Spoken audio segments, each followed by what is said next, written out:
Hi అండి. ఈరోజు వీడియోలో పచ్చి రొయ్యలు దోసకాయ కర్రీ చేస్తున్నాను. పచ్చి రొయ్యలు కేజీ అండి, క్లీన్ చేసి పెట్టాను. 1/2 కేజీ దోసకాయలు, ఒక ఉల్లిపాయ, 4 పచ్చిమిర్చి మొత్తం కట్ చేసి పెట్టుకున్నాను. ఇప్పుడు కడాయి పెట్టి ఆయిల్ పోసి కాగిన తర్వాత కొంచెం ఆవాలు వేసి పేలిన తర్వాత ఉల్లిపాయ, పచ్చిమిర్చి, కరివేపాకు ఇవన్నీ వేసి కొంచెం దోరగా ఫ్రై అయిన తర్వాత అల్లం వెల్లుల్లి పేస్ట్ 1.5 స్పూన్ వేసాను. ఈ అల్లం వెల్లుల్లి పేస్ట్ కూడా బాగా ఫ్రై అవ్వాలండి, పచ్చివాసన పోవాలి. అల్లం ఫ్రై అయిన తర్వాత మంచి స్మెల్ వస్తుంది కదా, అప్పటి వరకు ఫ్రై చేసుకోవాలి. ఈ దోసకాయ పచ్చి రొయ్యల కర్రీ చాలా టేస్టీగా ఉంటుందండి. ఇది ఫ్రై అవుతూ ఉండగా సరిపడినంత పసుపు కూడా వేసి ఫ్రై చేసుకోవాలి. రొయ్యలు పైన వీపు మీద కట్ చేయాలండి చాకుతో, లేదంటే కొంతమంది చిన్న ఘాటు పెట్టి కూడా తీస్తారు. ఆ పేగు అనేది మనం తీసేసుకోవాలి. అందులో వేస్ట్ అంతా ఉంటుంది, అది తినకూడదండి. అది తీసి మనం మొత్తం ప్రతి రొయ్యని తీసి క్లీన్ చేసుకోవాలి. క్లీన్ చేసి ఉప్పేసి బాగా కడిగాను. ఇప్పుడు ఈ అల్లం వెల్లుల్లి పేస్ట్ పచ్చివాసన పోయి బాగా ఫ్రై అయిన తర్వాత రొయ్యలు వేసుకుని మగ్గించుకోవాలండి. రొయ్యల కర్రీ ఎలా చేస్తేనే బాగుంటుంది.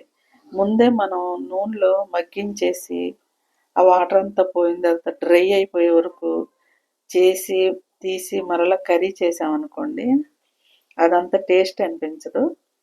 మీరు ఒకసారి ఇలా ట్రై చేయండి, తెలియని వాళ్ళు. చాలా టేస్టీగా ఉంటుంది పచ్చి రొయ్యల కూర.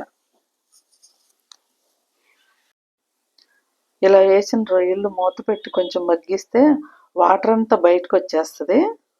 ఆ వాటర్ అంతా బయటకు వచ్చేసి ఉడికితే అప్పుడు మంచి టేస్ట్ ఉంటుంది. మరి ఇక్కడ కూడానండి, మరీ డ్రై అయ్యే వరకు ఫ్రై అయితే చేయకూడదు. ఆ టేస్ట్ అనేది పోతుంది, రొయ్యల టేస్ట్ కర్రీలోకి దిగదండి ఆ ఫ్లేవరు. ఇప్పుడు చూసారా, మరీ ఎగిరిపోకుండా నూనె పైకి తేలుతుంది, చాలా వరకు వాటర్ అంతా ఎగిరిపోయింది. ఇప్పుడు దోసకాయలు వేసుకోవాలి. మరీ డ్రైగా ఫ్రై చేస్తే కర్రీ టేస్ట్ అనేది పోతుందండి.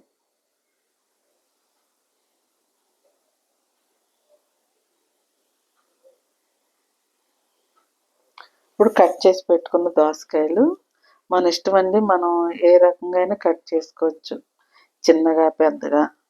కొంతమందికి పెద్ద పెద్ద ముక్కలు అంటే ఇష్టం, పెద్దగా కోసుకోవచ్చు లేదా పొడవుగా కోసుకోవచ్చు. నేనైతే చిన్నగానే కట్ చేశానండి. మరి పెద్ద పెద్ద ముక్కలుగా ఉంటే మా ఇంట్లో తినరు. అలా కట్ చేసుకున్న ఈ దోసకాయలు కూడా వేసి మగ్గించుకోవాలి.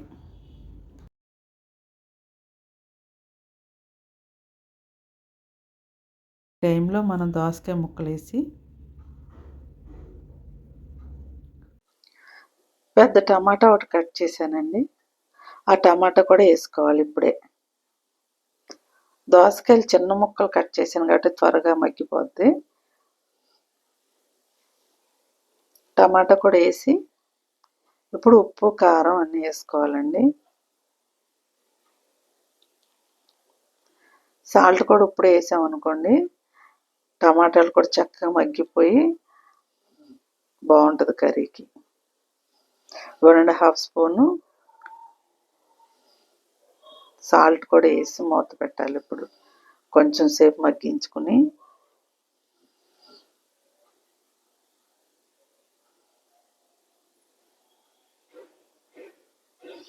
ఇప్పుడు మూత పెట్టి కొంచెంసేపు మగ్గించుతానండి.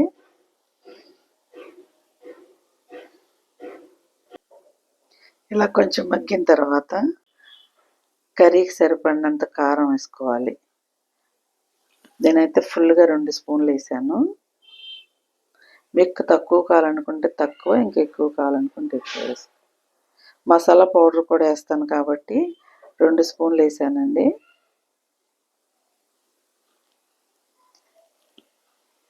ఈ కారం కూడా మగ్గిన తర్వాత మసాలా పౌడర్ 2 స్పూన్లు ఉంటుంది, గరం మసాలా పౌడరు, అది కూడా వేసి కొంచెం సేపు మగ్గిన తర్వాత వాటర్ పోసుకొని ఉడికించుకోవాలి. కర్రీలో వాటర్ పోసి ఉడికిస్తేనే మంచి టేస్ట్ కర్రీలోకి బాగా దిగి బాగుంటుందండి. వాటర్ పోసి ఉడికించాలి.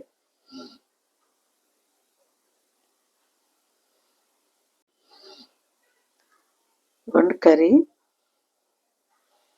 వాటర్ అయిపోయింది పోయటం. ఒక గ్లాసు కొంచెం పోసాను.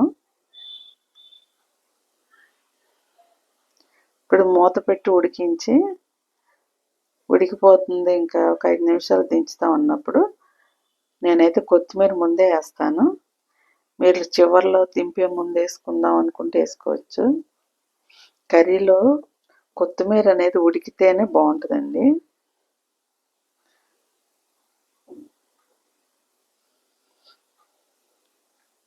కొత్తిమీర కూడా వేసి మనకి ఎలా కావాలి, మన కన్సిస్టెన్సీ బాగా ఎగిరిపోవాలా లేదా కొంచెం పలచగా ఉన్నా పర్లేదు అనుకునేది, అది మన ఇష్టం అండి. నేనైతే మరీ దగ్గరగా కాకుండా మరీ పలచగా కాకుండా ఉడికించాను.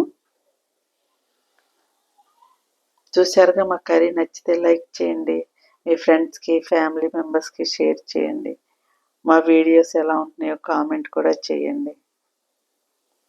తప్పకుండా మా ఛానల్ని సబ్స్క్రైబ్ చేసుకోండి. బాయ్ అండి.